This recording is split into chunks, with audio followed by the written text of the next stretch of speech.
আজকে নামমাত্র তেল দিয়ে হেলদি একটা নাস্তা তৈরি করে দেখাবো। সকাল কিংবা বিকেলের যে কোনো সময় আপনারা এই রেসিপিটা তৈরি করে নিতে পারেন।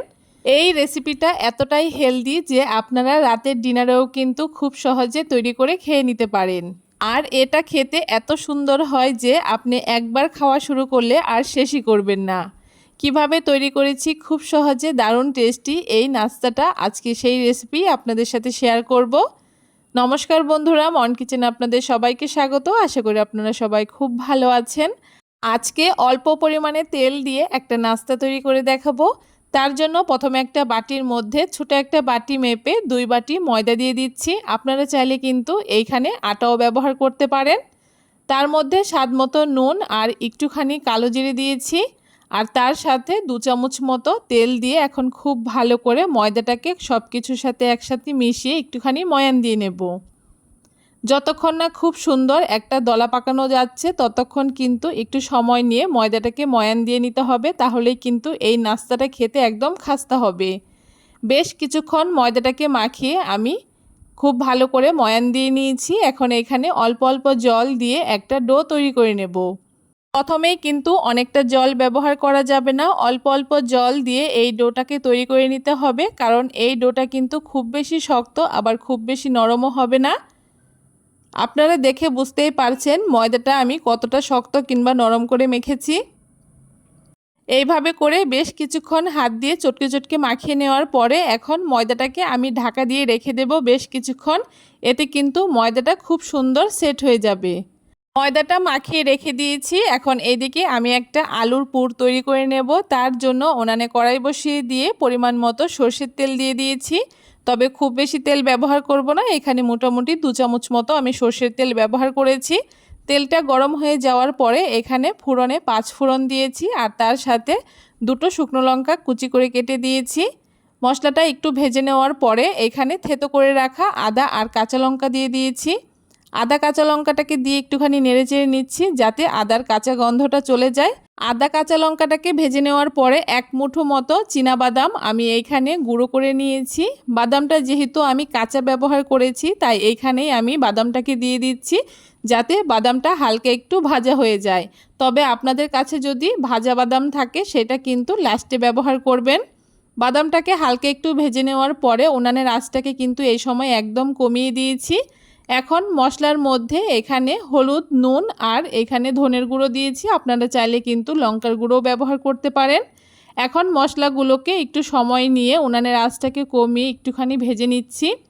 মশলা থেকে কাঁচা গন্ধ চলে যাওয়ার পরে আগে থেকে সেদ্ধ করে রাখা কয়েকটা আলু আমি এখানে দিয়ে দিচ্ছি। এখানে মোটামুটি মিডিয়াম সাইজের 4টে আলু আমি ব্যবহার করেছি। এখন আলুর সাথে সমস্ত কিছু একসাথে খুব ভালো করে একটুখানি মিশিয়ে নেব। এভাবে করে সমস্ত কিছু একসাথে খুব ভালো করে মিশিয়ে নিতে হবে যতক্ষণ না আলুটা একদম নরম হয়ে সব কিছু একসাথে মিশে যাচ্ছে। দেখুন বেশ কিছুক্ষণ আলুটাকে খুব ভালো করে মিশিয়ে নিয়েছি আর আলুটা কিন্তু খুব সুন্দর সব কিছু একসাথে মিশে গেছে। এখন নামানোর আগে উপর থেকে কিছুটা ধনেপাতা কুচি আর তার সাথে গরম মশলার গুঁড়ো দিয়ে দিয়েছি 1/2 চামচ মতো আর সামান্য একটু চিনি দিয়েছি। এখন সমস্ত কিছু আবারও খুব ভালো করে একসাথে মিশিয়ে নেব। সব কিছু একসাথে খুব ভালো করে মিশিয়ে নিতে হবে আর তারপরে কিন্তু আমাদের এই আলুর পুরটা একদম রেডি হয়ে যাবে। দেখুন আলুর পুরটা একদম রেডি হয়ে গেছে। এখন নামিয়ে আলুর পুরটাকে ঠান্ডা করে নেব। আলুর পুরটা ওইদিকে আমি রেখে দিয়েছি আর এইদিকে যে ময়দাটা মাখিয়ে রেখেছিলাম ময়দাটা কিন্তু একদম সেট হয়ে গেছে আর একটুখানি নরম আর সফটও হয়ে গেছে। এখন হাত দিয়ে আবারও একটুখানি চটকে মাখিয়ে নিচ্ছি। এখন এইখান থেকে আমি ছোট ছোট করে লেচি কেটে নিচ্ছি।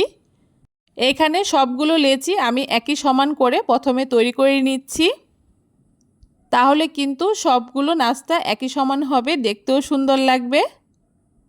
লেচিগুলো এক এক করে এখানে আমি বানিয়ে নিয়েছি। আর এখন নাস্তাগুলোকে তৈরি করার জন্য প্রথমে একটা লেচি হাতের মধ্যে নিয়ে হাত দিয়ে একটুখানি গোল্লাটাকে সমান করে 2 হাতের সাহায্যে এইভাবে করে চেপে চেপে পুলি পিঠের মতো একটা বাটি মতো তৈরি করে নিতে হবে। আর তার মাঝখানে যে আলুর পুরটা তৈরি করেছিলাম সেইখান থেকে কিছুটা আলুর পুর নিয়ে আমি মাঝখানে দিয়ে দিচ্ছি। আর তারপরে খুব সাবধানে আস্তে আস্তে করে মুখটাকে ঠিক এইভাবে করে ঘুরিয়ে ঘুরিয়ে আটকে দিতে হবে। এইভাবে করে আস্তে আস্তে মুখটাকে এইভাবে করে আটকে দিতে হবে। আপনারা চাইলে সামান্য একটু জলও ব্যবহার করতে পারেন। দেখুন খুব সুন্দর করে একটা নাস্তা আমার এখানে তৈরি করে নেওয়া হয়ে গেছে। আরও একটা নাস্তা আমি আপনাদেরকে একই রকমভাবে তৈরি করে দেখাচ্ছি।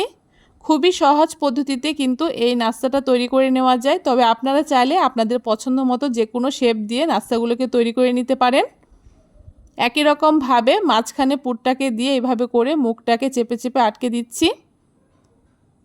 আর এই রকমভাবে আমি সবগুলো নাস্তা তৈরি করে নিচ্ছি, তারপরে আপনাদেরকে দেখাচ্ছি।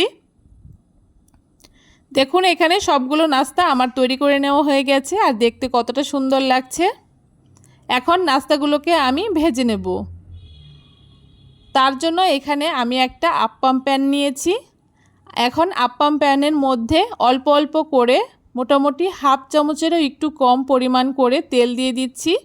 এখানে কিন্তু আর কোনো তেলের ব্যবহার হবে না, এই একটুখানি তেলেই কিন্তু নাস্তাগুলো তৈরি হয়ে যাবে। তেলটা হালকা একটু গরম হয়ে যাওয়ার পরে এক এক করে আমি নাস্তাগুলোকে দিয়ে দিচ্ছি। আর উনানের আঁচটাকে কিন্তু একদম লো আঁচে রেখে এই নাস্তাগুলোকে ভেজে নিতে হবে, তাহলে কিন্তু এই নাস্তাগুলো একদম খাস্তা আর মুচমুচে হবে। আপনারা যদি হাই ফ্লেমে এই নাস্তাগুলোকে ভাজেন সেক্ষেত্রে কিন্তু নাস্তাগুলো উপরটা কালার চলে আসবে আর ভেতরটা কিন্তু কাঁচা থাকবে, নাস্তাগুলো একদম খাস্তা হবে না। তাই উনানের আঁচটাকে একদম লোতে করে দিয়ে একটু সময় নিয়ে নাস্তাগুলোকে ভেজে নিতে হবে। এভাবে করে একটা পাশ হালকা কালার চলে আসলে উল্টে পাল্টে নাস্তাগুলোকে দুটো পাশই খুব সুন্দর করে ভেজে নিতে হবে। আর কালারটা কতটা সুন্দর এসছে আপনারা দেখে নিশ্চয়ই বুঝতে পারছেন। এভাবে করে মোটামুটি 10 থেকে 15 মিনিট মতো নাস্তাগুলোকে মিডিয়াম আঁচে ভেজে নিলেই কিন্তু নাস্তাগুলো খুব সুন্দর তৈরি হয়ে যাবে।